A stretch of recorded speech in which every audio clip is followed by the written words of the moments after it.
While most of the populated areas in Del Norte near the Smith River complex have escaped any severe structural damage, one community in the forest is struggling to pick up the pieces of what was once their home.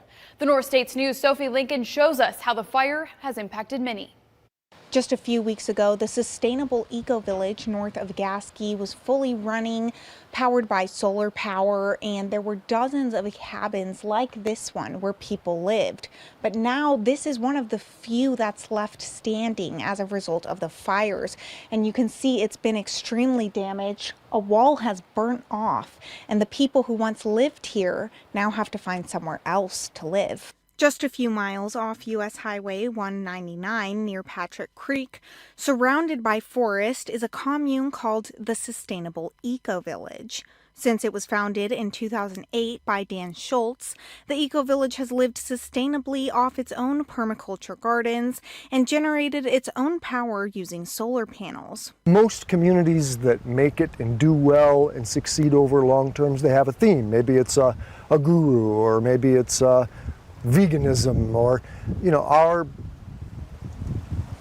unifying theme is sustainable living.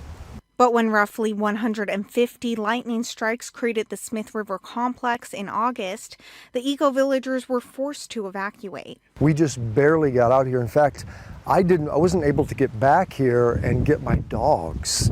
So it was the next day we were able to get on them literally through fire.